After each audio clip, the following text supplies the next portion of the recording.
Hi guys, Jace here again. Okay, got a different plane here this week. Gonna start doing videos of all my planes so I can talk through the differences between the makes, manufacturers, models, how they fly, differences. This one here, as you can see, this is a Parkzone Habu. This isn't a new plane on the market, but it's a new plane for me because I bought this one second hand. I went into a local hobby store, it had a broken wing, broken fin. It was being sold as literally airframe with just the motor and fan. It didn't have a receiver, an ESC, battery, wheels it didn't even have. Guy wanted $90 for it. Now that was a bit steep, to be completely honest with you. I actually want 150, but that's the same price as I would have paid for an airframe kit only. Anyway, I talked him down to 19. I took it away, and when I got it home and took the canopy off, everything was in there: receiver, battery, ESC, motor, the whole lot, just not the wheels. So $39 later, gave me the wheels, a new fin and a new wing. I put it all together, and here she is, basically a $450 bind and fly Habu for about 130 bucks. So anyway, I'm going to give her a fly today on my local flying field. Hopefully all will go okay. She'll need to be retrimmed because the last time I flew was on a different radio. Obviously this time I'll have to get her trimmed up while she's in the air. But anyway, I hope you enjoy this flight, and we'll get on with it.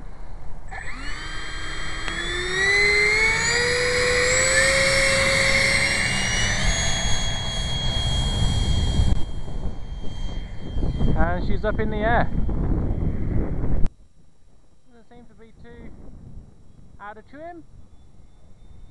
I'll perform some manoeuvres. She's got a bit of a right turn. I'll get some clicks out of that, and that's got her straight and true.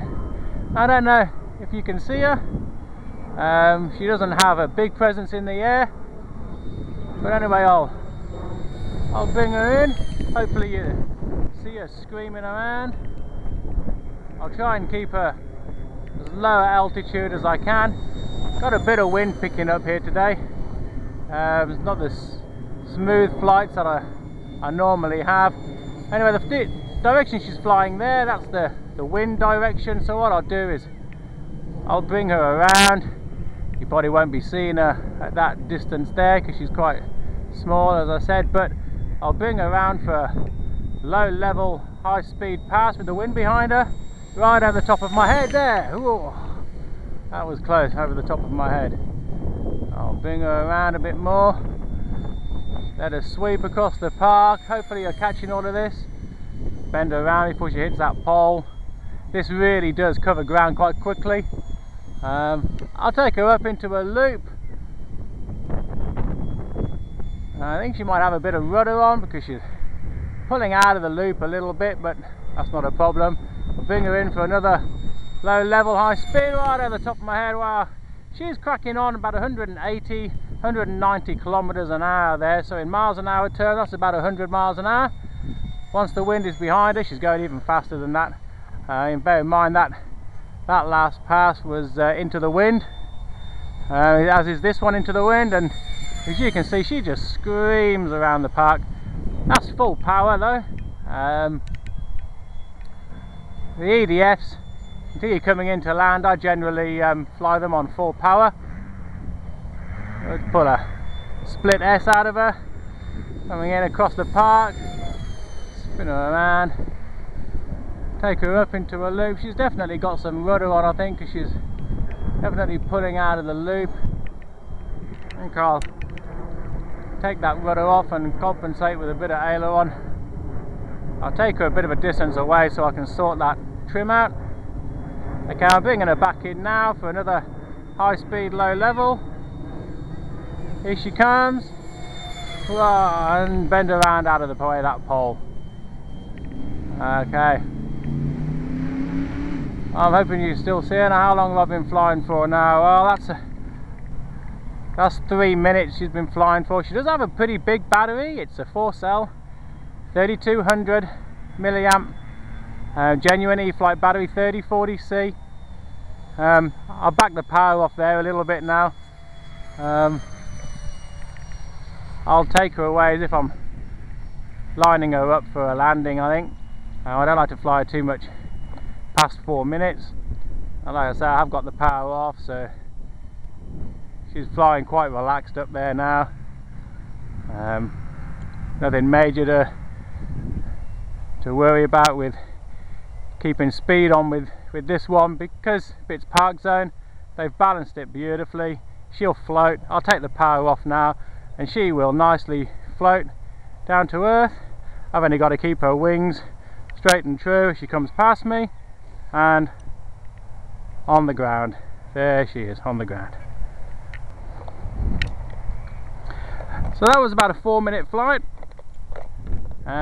She would go longer, but I don't push my batteries, as I've always said. Obviously, this not being a genuine warbird, you know, I don't fly her in anything you know, towards a scaled flight. I mean, jets tear through the sky anyway, so that's how I fly her. You know, I rip her through the sky,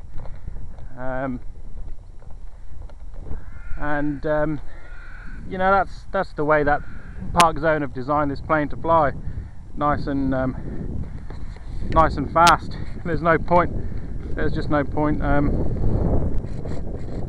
you know, trying to make her fly slow. That's not how she was designed to fly.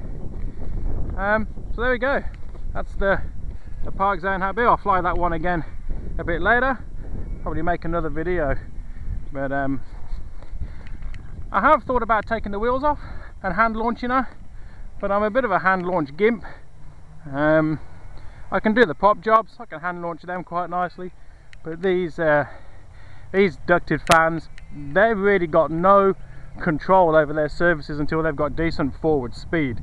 I got some airflow developing around them, and to be honest, I'm not 100% confident that she'll have enough lift to have some kind of control if she goes towards the ground. So I'll keep the wheels on her. I'll fly the hell out of this plane until the new Habu 2 comes out. Once the Habu 2 comes out, then I'll buy one of those that's got the retractable undercarriage, and that'll be my my pet Habu. Well, anyway guys, thanks for watching, hope you enjoyed it, and see you on the next flight.